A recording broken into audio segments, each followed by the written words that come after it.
Hijo Jesucristo y de tu preciosísimo Espíritu Santo. Pedimos tu guía, tu dirección en la exposición de tu palabra, Señor, y suplicamos, Señor, que tu Espíritu Santo toque las almas y los cuerpos de aquellos que tanto te necesitan. En el nombre de Cristo. Amén. Abran por favor su Biblia en el Evangelio según Lucas, en el capítulo 8, por favor. Lucas capítulo 8, versículos 40 en adelante, en un tema que se titula Un toque que transforma.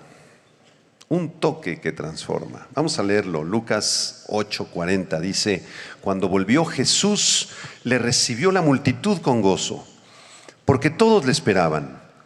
Entonces vino un varón llamado Jairo, que era principal de la sinagoga, y postrándose a los pies de Jesús, le rogaba que entrase en su casa, porque tenía una hija única, como de 12 años, que se estaba muriendo. Y mientras iba, la multitud le oprimía. Pero una mujer que padecía flujo de sangre desde hacía 12 años y que había gastado en médicos todo cuanto tenía y por ninguno había podido ser curada, se le acercó por detrás y tocó el borde de su manto, y al instante se detuvo el flujo de su sangre. Entonces Jesús dijo: ¿Quién es el que me ha tocado? Y negando todos, dijo Pedro y los que con él estaban: Maestro, la multitud te aprieta y oprime y dices: ¿quién es el que me ha tocado? Pero Jesús dijo: alguien me ha tocado, porque yo he conocido que ha salido poder de mí. Entonces, cuando la mujer vio que no había quedado oculta, vino temblando y postrándose a sus pies, le declaró delante de todo el pueblo por qué causa le había tocado y cómo al instante había sido sanada. Y él le dijo: hija, tu fe te ha salvado. Ve en paz. Estaba hablando aún cuando vino uno de la casa del principal de la sinagoga a decirle: tu hija ha muerto, no molestes más al maestro. Oyéndolo Jesús le respondió: no temas, cree solamente y serás salva. Entrando en la casa, no dejó entrar a nadie consigo sino a Pedro, a Jacobo, a Juan y al padre y la madre de la niña. Y lloraban todos y hacían lamentación por ella. Pero él dijo: no lloréis, no está muerta, sino que duerme. Y se burlaban de él sabiendo que estaba muerta. Mas él, tomándola de la mano, clamó diciendo: muchacha, levántate. Muchacha, levántate. Entonces su espíritu volvió e inmediatamente se levantó, y él mandó que se le diese de comer. Y sus padres estaban atónitos, pero Jesús les mandó que a nadie dijesen lo que había sucedido. Solamente nuestro precioso Señor Jesucristo tiene el poder maravilloso de transformar las almas y de sanar los cuerpos. Y si alguno en este día tiene la necesidad de ser transformado en su corazón, ser cambiado radicalmente en su alma, aquí está Jesús. Y si alguno de ustedes, hermanos, hermanas, tiene alguna necesidad de sanidad física, conforme al propósito y a la voluntad y en el tiempo del Señor, también Él está aquí para sanarnos, hermanos. Vamos a revisar este pasaje versículo por versículo. Regresamos a Lucas capítulo 8, versículo 40. Dice este versículo que cuando volvió Jesús, le recibió la multitud con gozo, porque todos le esperaban. Por favor, subraye en su Biblia esta expresión: porque todos le esperaban. ¿De dónde volvió Jesús? Volvió del otro extremo del mar de Galilea, porque acababa de sanar a un par de muchachos endemoniados, los endemoniados gadarenos. ¿Recuerda usted esa historia? Jesús los sana y uno de ellos le dice: Señor, yo te seguiré donde quiera que vayas, llévame contigo. Y Jesús le dijo: no, tú te quedas aquí en la región de Gadara para que seas testimonio a todos de lo que Dios ha hecho contigo. Pero la gente que estaba allá en Gadara llegó a detestar a Jesús porque habían perdido 2,000 cerditos que habían sido arrojados al mar por los demonios. De manera que todos los pobladores le dijeron a Jesús: vete de aquí, fuera de aquí, fuera de nuestras tierras. Entonces Jesús entró a la barca otra vez, cruzó el mar de Galilea de regreso a su ciudad donde estaba su centro de operaciones. Apúntala, era la ciudad de Capernaum, una preciosa ciudad al norte, noroeste del mar de Galilea. De ahí volvió Jesús, versículo 40. Cuando volvió Jesús de ahí, le recibió la multitud. ¿Cómo le recibieron, hermanos? Con gozo, con alegría, porque todos le esperaban. Imagínese una multitud esperando el regreso de Jesús. Querían escucharlo, querían convivir con él, querían verlo, porque muchos de ellos lo amaban. Y aquí en el versículo 40 hay una enseñanza para todos nosotros. ¿Deseamos también nosotros fervientemente estar con Jesús? ¿Lo deseas en tu corazón?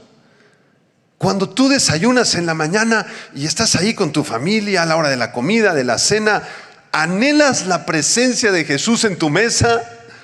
¿Deseas estar con Él? ¿Lo invocas antes de los alimentos? Señor, esta mesa es tuya y todo lo que nos has dado, Señor, te agradecemos por este alimento. Queremos que estés aquí en nuestra mesa. ¿Estamos dispuestos a recibir con gozo a Jesús todos los días de nuestra vida, igual que esta gran multitud? En Proverbios capítulo 8, versículo 34 y 35, la sabiduría se personifica como si fuera una persona y está apuntando a Jesucristo, porque Jesucristo mismo es la sabiduría. En Él están escondidos todos los secretos de la sabiduría. Dice así Proverbios 8, 34 y 35: bienaventurado el hombre que me escucha. ¿Quién está hablando? La sabiduría, personificando a Jesucristo. Bienaventurado el hombre que me escucha, velando a mis puertas cada día, aguardando a los postes de mis puertas, porque el que me halle, hallará ¿qué cosa? La vida, y alcanzará el favor de Jehová. Bienaventurados todos ustedes que aman a Jesús, que lo esperan con gozo y que lo reciben todos los días en sus casas. Versículo 41, ¿qué pasó cuando Jesús regresó? Entonces vino un varón llamado Jairo. ¿Cómo se llamaba? Jairo, que era el principal de la sinagoga, y postrándose a los pies de Jesús, le rogaba que entrase a su casa. De pronto, cuando Jesús desembarca, se le acerca un hombre llamado Jairo, en el griego, y airos, que significa alguien a quien Dios ilumina. Eso significa el nombre de Jairo. Qué hermoso nombre. Los que se llaman Jairo o Jaira, felicidades, porque significa aquel a quien Dios ilumina. Jairo era el principal de la sinagoga de Capernaum. Y yo quiero explicarles, a propósito de que el año pasado estuvimos justamente en la sinagoga de Capernaum en el viaje que pudimos hacer a Israel, lo que era una sinagoga. Quiero explicárselos. La palabra sinagoga significa reunión de personas o congregación, y era el lugar donde los judíos se reunían para estudiar las Escrituras y adorar a Dios. La sinagoga surgió cuando el malvado rey Nabucodonosor conquistó la ciudad de Jerusalén y destruyó el templo de Salomón. No quedó piedra sobre piedra en el año 586 antes de Cristo. Ojalá estés tomando apuntes. A partir del año 586, los judíos fueron llevados a Babilonia, lejos de su tierra natal, y comenzaron a reunirse. Cuando había un grupo de 10 judíos piadosos, esa era la condición para abrir ahí una sinagoga. ¿Qué hacían en la sinagoga? Adoraban a Dios, leían las escrituras de los profetas. Y algo curioso, las sinagogas se tenían que construir en el lugar más alto de las ciudades, en las montañas más elevadas. ¿Por qué razón? Porque en el libro del profeta Isaías, capítulo 2, versículo 2, dice que el monte de Jehová se establecería como cabeza de los montes. Así que cada sinagoga se buscaba construir en el lugar más alto. Si por alguna razón no se podía construir en el monte o en el cerrito más alto, se construía abajo, pero se le ponía un techo bastante alto, como una especie de aguja que apuntaba hacia arriba para que fuera el lugar más alto. En los servicios de la sinagoga, los hombres y las mujeres se sentaban separados. Los hombres de un lado, las mujeres de otro lado, y los hombres podían participar en la sinagoga, solamente ellos. Las mujeres no se les permitía participar porque era una cultura muy diferente a la que vivimos hoy en día. La sinagoga también se convirtió en el lugar importante para la formación de los niños judíos. En la fe del judaísmo, las niñas eran educadas en su casa y las sinagogas eran lo más común en la época de Jesucristo. Habían más de 450 sinagogas en aquel entonces, en el siglo I. Regresamos al verso 41 después de esta explicación, porque este varón llamado Jairo, o Iairos en griego, era el principal de la sinagoga. ¿Ya se dio cuenta? ¿Qué significa esto? Que Jairo estaba a cargo de la administración de la sinagoga. Él no predicaba, él no enseñaba, pero él sí decidía quién predicaba y quién enseñaba.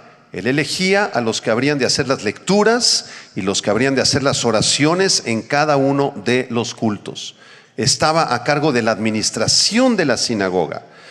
Y podemos pensar, por el contexto en el que Jesús se movía en aquel siglo I en Capernaum, que Jairo, cuando recién conoció a Jesús, era un judío muy recalcitrante y pensaba que Jesús era un hereje seguramente. Como todos los judíos de las sinagogas alrededor, Jairo pensaba que Jesús era un falso profeta o un mentiroso. Yo me imagino a Jairo organizando el servicio, ¿no?, del Shabbat. Tú vas a predicar, tú vas a hacer la lectura, ustedes van a orar, los hombres se sientan acá, las mujeres por allá, los niños, silencio, las niñas allá atrás. Y de pronto alguien le preguntaba: oiga, maestro Jairo, ¿ha escuchado usted hablar del gran profeta Jesús de Nazaret que está haciendo milagros? No me hablen de Jesús de Nazaret. Ese es un falso profeta. Ese no puede entrar aquí en la sinagoga. Y Jesús ya había entrado en la sinagoga de Jairo porque había sanado a un muchacho endemoniado en otro pasaje de los evangelios. ¿Y qué pasó en el versículo 41? Regresamos al 41. ¿Qué hizo Jairo, que era principal de la sinagoga? Vino con Jesús y ¿qué hizo? Se postró a los pies de Jesús y le rogaba que entrase a su casa. De alguna manera el Espíritu de Dios había quebrantado el orgullo y la soberbia de Jairo, y ahora lo tenemos postrado a los pies de Jesús. ¿Por qué razón? Versículo 42 nos dice la razón: porque tenía una hija única, como de 12 años, que estaba muriendo, y mientras iba, la multitud le oprimía. Noten por favor cómo la actitud de Jairo fue de completa sumisión y adoración al Señor Jesucristo. Él se postró delante de los pies del Señor Jesucristo. Su orgullo, su soberbia, sus malas ideas acerca de Jesús, el Hijo de Dios, habían sido todas quebrantadas y rotas por la situación que estaba teniendo con su hijita. La niña se estaba muriendo. Era un adolescente de 12 años. ¿Pueden meterse un poquito en los zapatos de Jairo, hermanos, y pensar lo que él estaba sintiendo? Pregunta: ¿quién quebrantó a la hija de Jairo? ¿Quién permitió que esta niña adolescente estuviera muriendo? ¿Quién tenía el control de eso? No, pastor, pues las enfermedades, seguramente le dio COVID o alguna enfermedad terminal, a lo mejor tenía cáncer. Acuérdense que en aquellos años no habían antibióticos, no habían antisépticos, y cualquier virus, cualquier bacteria que dañaba el cuerpo humano, te morías a los 4 o 5 meses. La edad promedio de vida en la Jerusalén, en el Israel del siglo I, era más o menos de 45 o 50 años de edad. Entonces, si ya llegabas al cuarentón, ya te ibas despidiendo. Y tal vez en el cincuentón ya te morías. Ya los que llegaban a los 60, 70 años ya eran los ancianos. Impresionante. Pero regresando a mi pregunta, ¿quién puso a esa niña en ese estado de agonía? Dios. Fue Dios. Porque Dios tiene control de todas las cosas, incluidas las enfermedades y los problemas que estás pasando tú el día de hoy. Digan amén. ¿Y por qué Dios permitió que esa niña adolescente estuviera agonizando? ¿Por qué? Porque el objetivo de Dios era ganar para Cristo ¿a quién? A los papás. ¿Ya vamos aprendiendo algo? Ay, pastor, pero ¿por qué está permitiendo Dios este quebranto tan fuerte en nuestras vidas y en las vidas de nuestros hijos, si son chiquitos, si son adolescentes? ¿Cuál es el objetivo de Dios? Siempre su objetivo será traernos a los pies de su Hijo Jesucristo. Hermanos, esa debe ser nuestra actitud también. Una actitud de completa sumisión, entrega y adoración al Señor Jesús, acompañada de una fe genuina. Dejemos a un lado nuestras dudas, nuestra religiosidad, nuestro orgullo, nuestra soberbia, y acerquémonos todos los días con un corazón humillado y contrito a los pies de nuestro Señor y Salvador Jesucristo. Dale un aplauso de gloria a Dios si quieres dárselo. Primera carta de Pedro, capítulo 5. Quiero compartirles un par de versículos. Primera carta de Pedro 5, versículos 6 y 7. Una enseñanza muy profunda para todos nosotros en esta mañana. Vamos a leerlo juntos. Primera Pedro, capítulo 5, versos 6 y 7. ¿Qué dice? En voz alta. Humillaos pues bajo la poderosa mano de Dios, para que Él os exalte. ¿Cuándo? Cuando fuere tiempo. ¿Cómo lo hacemos? Versículo 7. Echando toda vuestra ansiedad sobre Él, porque Él tiene cuidado de vosotros. Los que gusten, levanten su mano y díganle: Señor, en este momento me humillo delante de ti. Vengo a adorarte. Vengo a bendecir tu nombre, te entrego mis cargas, mis angustias, mis dificultades, mis ansiedades y problemas, Señor. Echo toda mi ansiedad sobre ti, porque tú tienes cuidado de mí en Cristo Jesús. Amén. Gloria a Dios.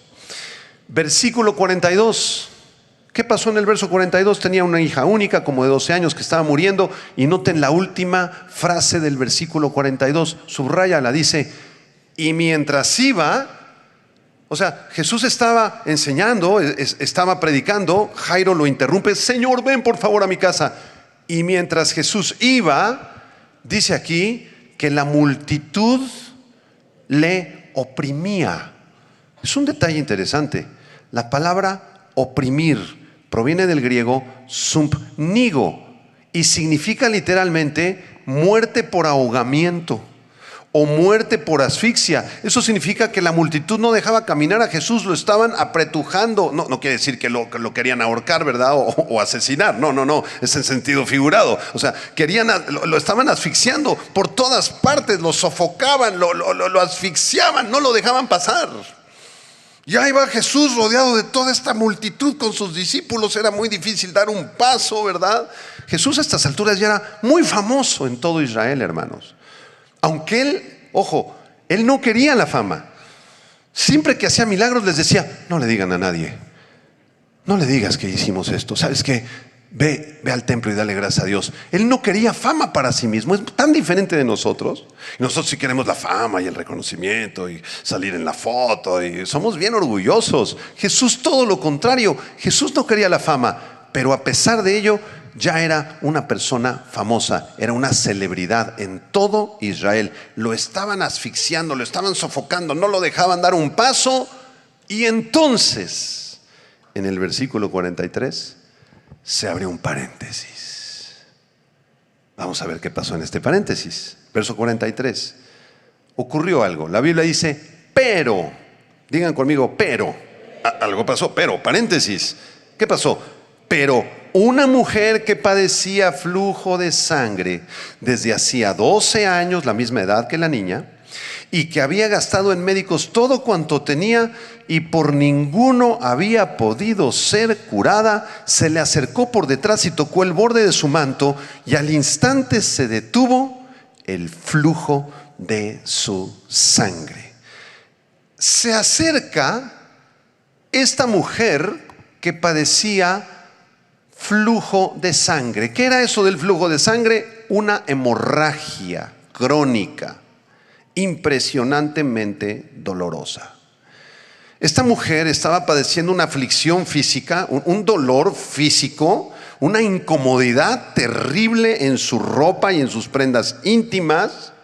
Pero no solamente estaba padeciendo físicamente, estaba padeciendo también en su alma, porque esta enfermedad se consideraba una enfermedad impura en el pueblo judío del siglo I y en la Biblia.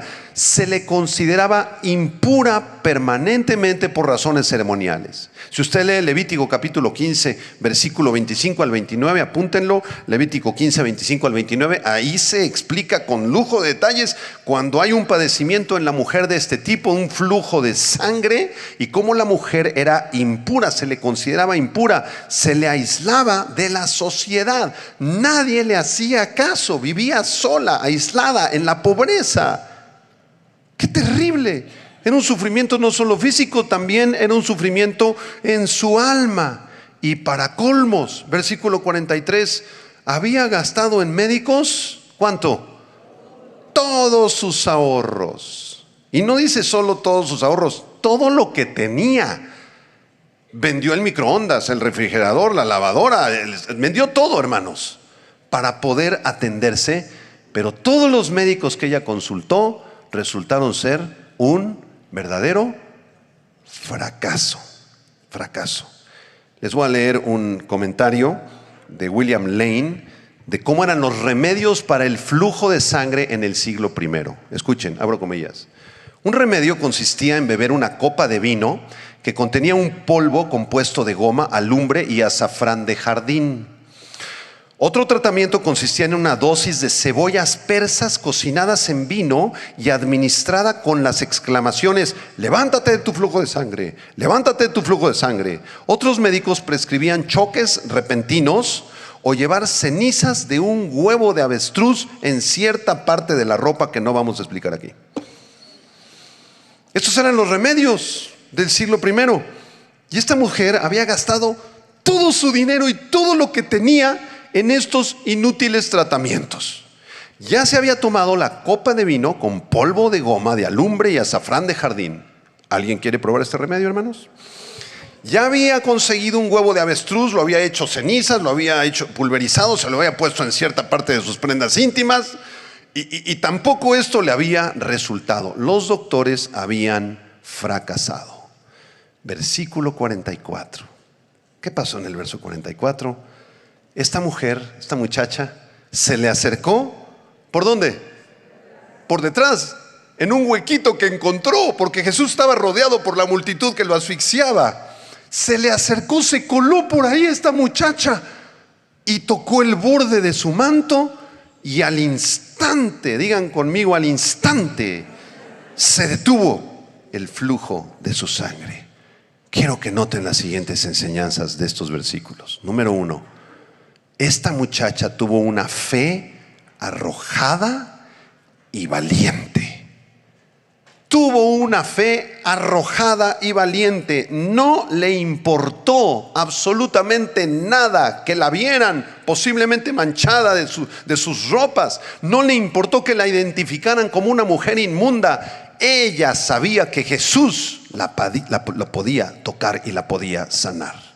De entre la multitud que apretujaba al Señor, ella se metió por algún pequeño espacio y tocó el borde del manto del Señor. Segunda enseñanza: la fe sin dudas, la fe arrepentida que ella tenía fue lo que produjo el milagro de su sanidad.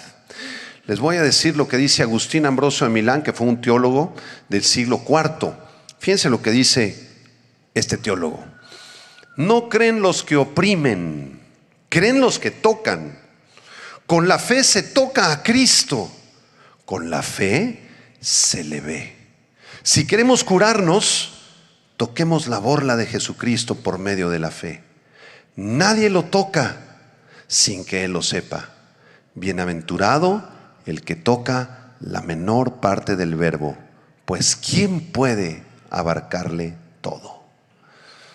A pesar del rechazo social, de la marginación, del dolor, de la incomodidad, de la angustia, de su padecimiento, esta mujer no dejó de creer, puso su fe en acción y buscó llegar hasta donde estaba el Salvador y poder tocar al menos el borde de su manto. Una de las borlas eran como unas bolitas que ponían los judíos en el borde de sus mantos. Jesús muy probablemente llevaba una de estas túnicas y las borlas representaban en el sistema judío del siglo I la palabra de Dios. Es lo que ellos creían. Entonces esta mujer se acerca y pone su fe en acción. Digan conmigo, fe en acción. Esta muchacha comprendía el principio de Santiago capítulo 2, versículo 19 y 20.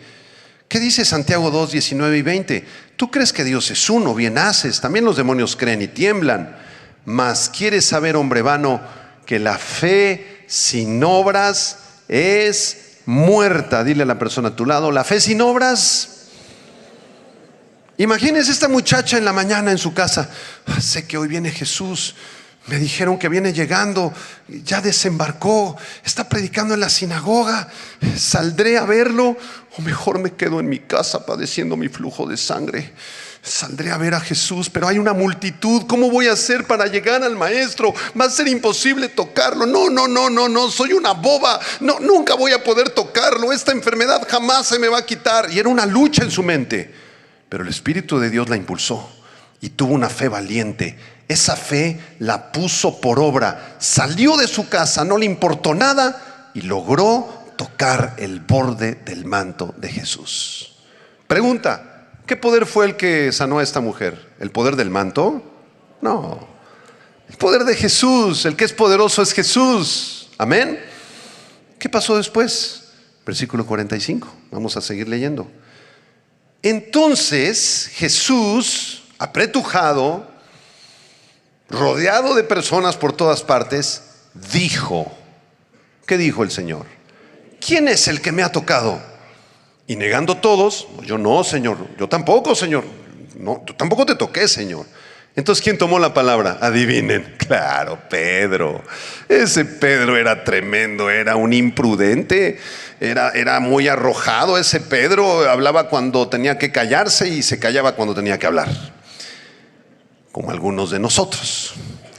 ¿Qué dijo nuestro querido hermano Pedro y los que con él estaban? Maestro. A ver, háganle así como Pedro. Maestro. ¿Qué dijo? La multitud te aprieta y te están oprimiendo. Y encima de todo dices, ¿quién es el que me tocó? Ay, Señor. ¿Ya vieron la actitud de Pedro? Pregunta, ¿sabía Jesús quién lo había tocado? ¿Sí o no? Es el Dios omnisciente, el Dios hecho carne.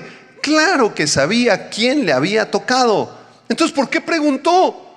Porque la intención de Jesús era que la mujer se presentara delante de él para bendecirla, que ella tuviera la oportunidad de adorarlo, de conocerlo, de verlo a los ojos y de entregarle todas sus cargas, toda su vida y recibirlo como su Salvador.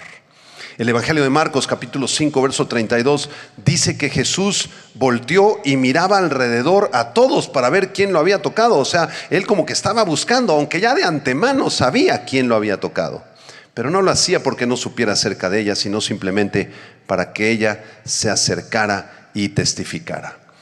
El teólogo Gregorio, también del siglo IV, dice lo siguiente en uno de sus comentarios. Escuchen: oprimiendo las muchedumbres al Redentor, una sola mujer le tocó, porque en la iglesia todos los que son carnales lo oprimen y están lejos de él, pero aquellos que lo tocan se le unen verdaderamente por la humildad. La muchedumbre pues lo oprime y no lo toca, porque es inconstante en cuanto a su presencia y ausente en cuanto a su vida. Pero esta mujer no era de los que lo estaban oprimiendo. Ella se atrevió a tocarlo. Ella quería un encuentro con Jesús para que la sanara de su alma primero y también de su cuerpo. Hermanos, pregunta, apunta por favor en tu cuaderno. ¿Tengo yo esta fe valiente? ¿Tengo yo esta fe arrojada persistente y atrevida. Porque muchos la critican seguramente de atrevida. ¡Qué atrevida esta mujer con flujo de sangre! ¿Realmente tenemos esa fe arrojada, valiente, persistente, sabiendo que el Señor nos puede sanar? Respondan la pregunta en su cuaderno. ¿Permitimos que nuestra enfermedad o dolor o incomodidad física o nuestra marginación social o nuestra depresión o nuestra angustia nos detengan y nos encierren en nuestra casa para no ir a buscar al Salvador? Muchos se quedan encerrados en sus casas. Es que no soy digno, es que yo soy muy sucio, hermano. Es que yo no soy digno ni siquiera de ir a la iglesia, hermano. Es que tengo miedo, es que estoy deprimido, es que estoy enfermo. Es que ¿qué van a decir de mí cuando se enteren que tengo esta enfermedad horrible, hermano? Y la depresión y la tristeza parecieran controlarnos. Pero esto no debe de ser así en el pueblo de Dios. A pesar de tus enfermedades, de tus tristezas, de tus depresiones, de tu angustia, debes tener esa fe arrojada y valiente que el Espíritu Santo te da, hermano. Y salir a buscar a Jesús en oración, porque el Señor es bueno y misericordioso. Siempre contestará nuestra oración a su tiempo y conforme a su voluntad. Gracias, Señor, que siempre contestas nuestras oraciones.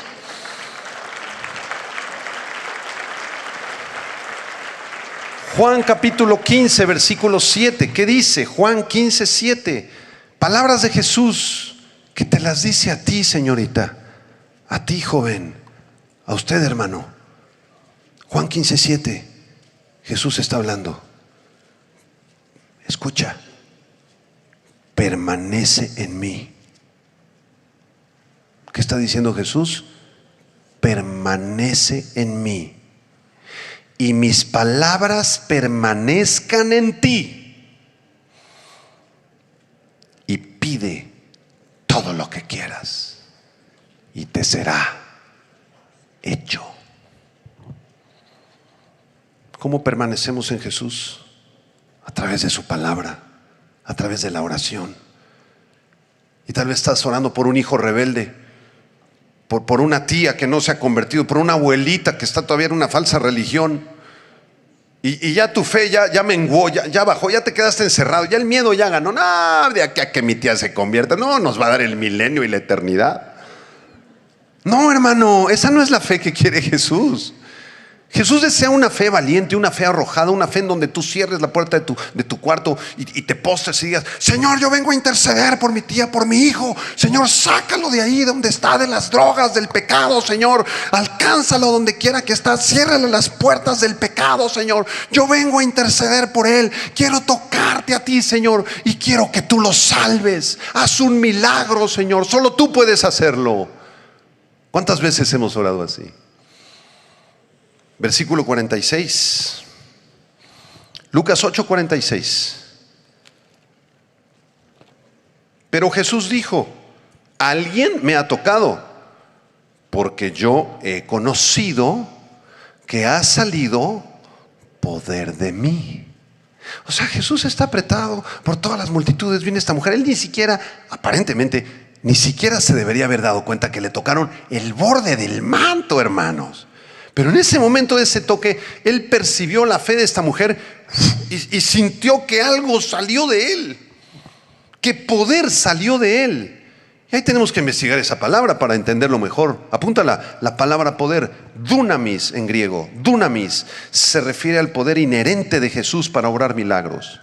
La palabra dunamis se refiere a una habilidad sobrenatural que procedía del mismo Señor Jesucristo y significa, apúntalo, poder, fortaleza, habilidad, recursos y capacidad. Esto significa que Jesús tenía todo el poder, toda la fortaleza, toda la habilidad, todos los recursos y todas las capacidades para poder realizar todos los milagros. Jesús es poderoso.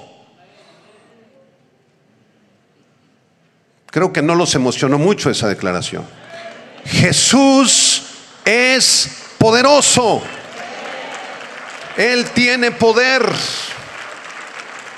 ¿No es verdad? No, pastor, pero eso pasó hace 2000 años, en Capernaum, un pueblillo ahí. No. Ahorita yo no creo que Jesús siga haciendo estas cosas. Hebreos 13, versículo 8, para los que piensan de esta manera. No, pastor, ¿para qué? No, Jesús. No, ojalá hubiéramos vivido en su tiempo para que nos sanara de la esquizofrenia y de la hipertensión arterial. Pero no, pastor, está muy lejos. ¿De verdad está muy lejos? ¿Qué dice Hebreos 13:8? Díganlo fuerte, por favor, hermanos. Jesucristo es el mismo ayer, hoy y por los siglos. Él es el mismo. Él no ha cambiado. Desde la eternidad pasada es el mismo. Cuando sanó a esta mujer es el mismo, era el mismo, y el día de hoy y por toda la eternidad será el mismo. Jesucristo es Dios en la carne, y su palabra nos da testimonio de ello. Él es el único que puede sanar las almas y los cuerpos, el único que transforma las vidas. No hay religión alguna que pueda transformarnos. Tú puedes ser de cierta religión, puedes ser musulmán, católico romano, testigo de Jehová, no importa qué religión sea, eso no te transforma. Nosotros aquí en esta iglesia no predicamos una religión, predicamos a una persona que se llama Jesús de Nazaret, porque Él es poderoso para transformarnos el corazón y para sanarnos de cualquier enfermedad.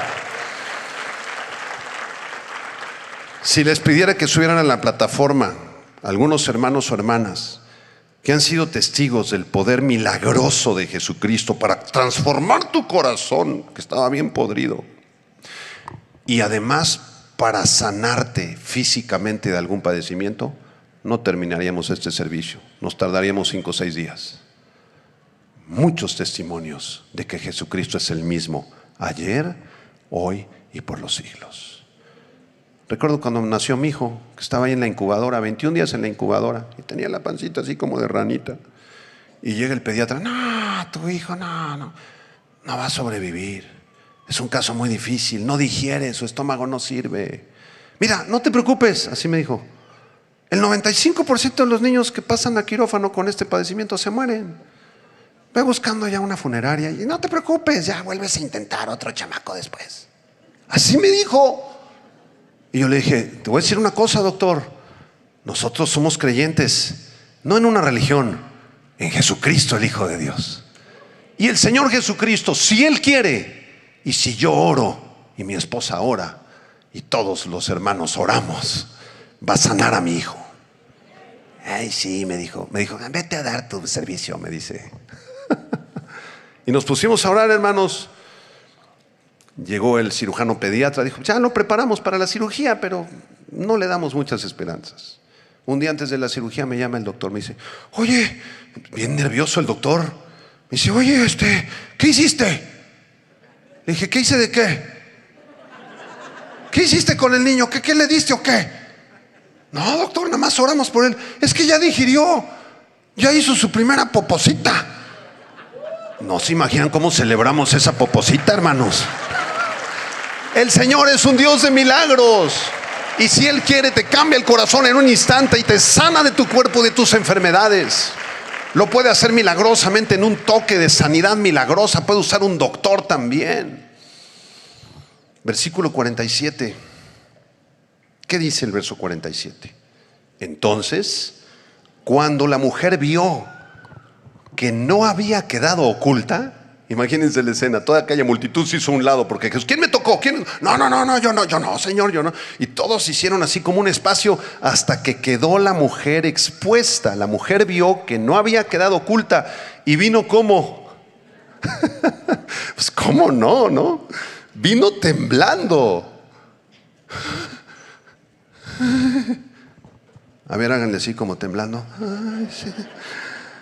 ¿Cómo no vamos a temblar ante la presencia del Salvador? ¿No lo han percibido al Señor cuando se manifiesta? Cuando estás orando así bien ferviente y estás clamando y se siente una presencia, hermano, ¿sí o no? Claro, yo vendré y me manifestaré a ustedes, dice la Biblia. Cuando estás orando ferviente, no las oraciones chafitas que te avientan. Ay, Señor, ayúdame, amén. ¿Qué es eso? No, hay que orar con fervor, hermanos. Hay que apartar tiempo, ¿verdad? ¿Sí o no? Amén.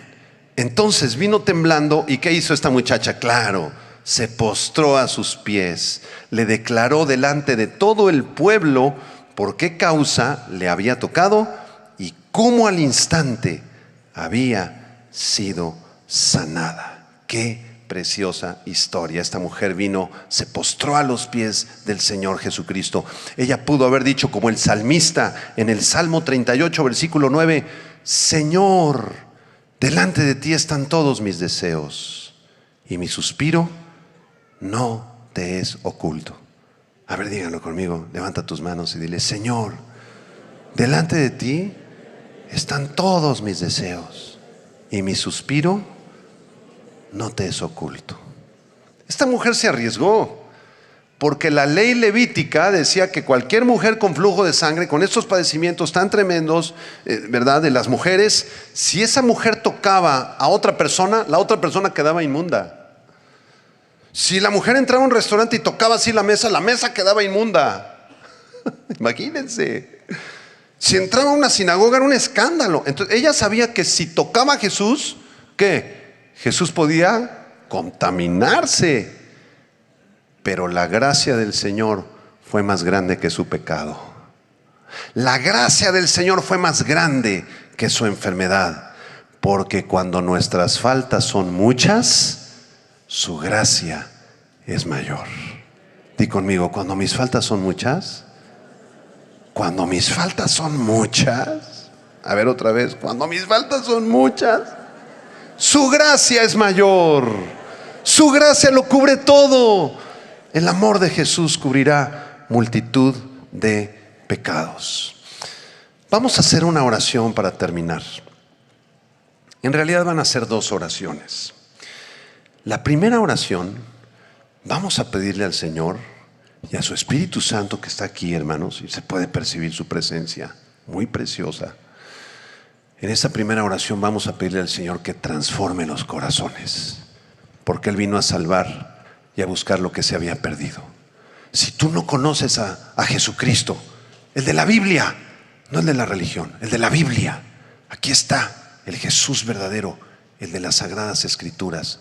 Si tú no lo conoces o te has alejado de Él, yo te recomiendo que te acerques, que lo recibas en tu corazón, que te arrepientas y que este día le entregues, como esta mujer le entregó, toda tu vida.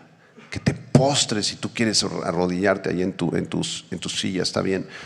Que le entregues todo y que le supliques su misericordia y le pidamos que Él transforme tu corazón. Cuando terminemos esa oración, la segunda oración, vamos a orar por sanidad física. Si alguno de ustedes tiene algún padecimiento, hermanos, hermanas, alguna dolencia, algún problema en tu cabeza, en tu corazón, en tus riñones, en tu pulmón, en tus piernitas, en tus órganos sexuales, vamos a orar, porque Jesús está aquí.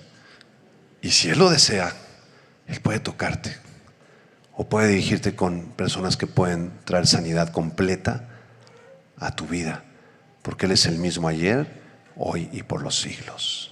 Amén. Cierren sus ojos. Señor, te damos muchas gracias por este pasaje precioso de las Escrituras, Señor. Qué hermosa es tu palabra, Señor. Cuando la abrimos y la leemos, quedamos maravillados, Señor. Aunque sea un pasaje que ya hemos leído algunas veces en el pasado, cuando volvemos a ese pasaje, vuelve a cobrar vida, Señor, y vuelves a hablarnos, porque así es tu palabra, viva, eficaz y más cortante que toda espada de dos filos. En este día, Señor, hay personas que están aquí escuchando que aún no te conocen, que no se han entregado completamente a ti, al Señor Jesucristo. Yo quiero pedirte que toques sus corazones, como tocaste el corazón de Jairo, que estaba lleno de orgullo y de religión, pero no te conocía, Señor. Toca esos corazones, Señor, quebrántalos, porque tú habitas con el quebrantado y humilde de espíritu. Quebranta, Espíritu Santo, quebranta todo orgullo, toda religiosidad, toda duda, todo miedo, Señor, toda soberbia. Rompe nuestros corazones, Señor. Quebrántanos. Y si ese es tu caso, hermanito, hermana, te voy a suplicar que digas esta oración conmigo y le entregues tu vida a Cristo. Dile: Señor Jesús, en este momento me acerco a ti, como aquella mujer enferma de flujo de sangre. Te quiero pedir que sanes mi corazón, porque está enfermo, Señor. Está enfermo de pecado, Señor. He caminado lejos de ti, te he fallado de muchas formas. He pecado, Señor. Estoy sucio, Señor, de tanto pecar. Pero yo creo, Jesús, que tú moriste por mí en una cruz y que con tu sangre puedes limpiar mi corazón. Entra en mi vida, entra en mi corazón, Señor. Te recibo como Salvador y Señor de mi vida. Si tú gustas, puedes levantar tus manos y decirle: Señor, en este momento te entrego toda mi vida, todo lo que soy, todo lo que tengo, te lo ofrezco solamente a ti, Señor Jesús. Gracias, Señor. Gracias. Concédeme el milagro del perdón de pecados y del nuevo nacimiento. Y ahora, con tus ojos cerrados, si tienes algún padecimiento físico, si tienes alguna dolencia, yo te voy a pedir que por favor pongas tu mano ahí en la parte de tu cuerpo que te duele, si es en tu cabeza, en tus manos, en tu corazón, en tus intestinos, en tus piernas. Y con toda la fe que podamos tener en este lugar, vamos a orar. Señor, en el nombre de Cristo, sabemos que tú estás aquí, que tu Espíritu Santo está aquí. Y queremos suplicarte, Señor, que tú tengas misericordia de los enfermos. Señor, con un toque milagroso, con un toque que transforma, tú puedes sanarnos si tú así lo deseas. Te pedimos sanidad para los enfermos, aquellos que están padeciendo de sus ojos, enfermedades de sus ojos, aquellos que tienen enfermedades en su mente, Señor, enfermedades mentales, aquellos que padecen epilepsia, aquellos que están enfermos del corazón, Señor, o han tenido ya cirugías a corazón abierto, Señor, aquellos que están padeciendo enfermedades en su sistema gástrico, intestinal, en sus huesos, en sus oídos. Tócalos, Espíritu Santo, tócalos en este momento. Derrama tu sanidad milagrosa, Señor.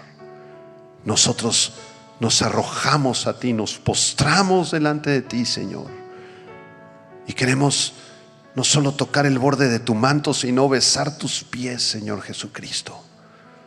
Si tú deseas sanarnos a través de un milagro, inmediatamente que así sea, Señor. Si tú deseas usar un tratamiento para que podamos testificarle a los médicos y a las enfermeras, que así sea, como tú quieras hacerlo, Señor. Pero sabemos que siempre contestas nuestras oraciones y siempre te llevas la gloria. Clama, hermano, un minuto, por favor, en voz bajita. Dile: Señor, te presento este problema en mi cuerpo, en mi corazón, esta esclerosis, esta alta presión, esta diabetes. Señor, ayúdame a cuidar mi cuerpo, a ser responsable con mi cuerpo. Y en el nombre de Jesús, conforme a tu propósito y tu voluntad, derrama sanidad sobre tu pueblo, Señor. Que así sea, Señor. Te amamos, te bendecimos y te damos toda la gloria y toda la honra, porque tú eres el mismo ayer, hoy y para siempre. En Cristo Jesús. Amén, amén y amén. Gloria sea dada a nuestro Dios, el Dios maravilloso que nos sana, que nos limpia, que nos transforma el corazón y el cuerpo, porque la salvación que Cristo nos ofrece es del espíritu, del alma y del cuerpo. Un día vamos a resucitar con cuerpos nuevecitos, flamantes, último modelo. Gloria a Dios. Tal vez hay alguna persona que hizo la primera oración entregándole su vida a Cristo. o tal vez estabas lejos del Señor y a través de esa oración has decidido acercarte a Él. Si tú hiciste esta primera oración entregándole tu vida a Cristo, queremos conocerte. En las redes sociales déjenos su nombre, por favor, pero los que estamos aquí presencialmente, si hiciste esta primera oración entregándole tu corazón a Cristo, por favor levanta tu mano. Levanten su mano todas las personas que hicieron esa primera oración. Dios te bendiga, jovencita. Dios le bendiga allá atrás. Dios le bendiga, damita. Dios le bendiga, damita, aquí. Gracias a Dios. Dios le bendiga allá atrás. Dios le bendiga. Dios le bendiga. Dios le bendiga, caballero. Él la levantó así bien alto. Dios le bendiga, caballero. Dios tiene cosas formidables. Allá atrás otro caballero levantó su mano. Luego dicen, ¿por qué pide el pastor que levanten la mano? Porque queremos conocerte. Levantar la mano no te salva, no recibes la salvación en ese momento, porque la salvación no se obtiene a través de una oración, se obtiene a través del Espíritu Santo, que es el que la imparte cuando Él quiere. Pero lo hacemos así para conocerte, para poder orar por ti, que nos concedas el privilegio de conocerte. Tal vez alguien más hizo esa oración, pero no levantó su mano. Si no levantaste tu mano, pero hiciste esta oración, pues vamos a dar una segunda oportunidad. ¿Alguien más que hizo esa oración le dijo, sí, Señor Jesucristo? Ahora levanta tu mano. ¿Alguien más? ¿Algún jovencito? ¿Alguna jovencita? ¿Algún adulto? ¿Alguien más? ¿Nadie más? Amén. Muy bien, hermanos. ¿Sintieron la presencia del Espíritu Santo? Cuando clamamos a Él, hermanos, y le decimos que lo amamos y venimos a adorarle con todo el corazón, Él se manifiesta. Y muchos de ustedes ni se han dado cuenta y el Señor ya los sanó. Y otros los va a sanar en los próximos días. Hay que seguir orando todos los días, adorando a nuestro Dios. Amén. Hermanos, que la gracia de nuestro Señor Jesucristo, que el amor de Dios y la comunión preciosa de su Espíritu Santo sea con cada uno de ustedes. Les amamos y les bendecimos en el nombre de Cristo Jesús. Muchas gracias.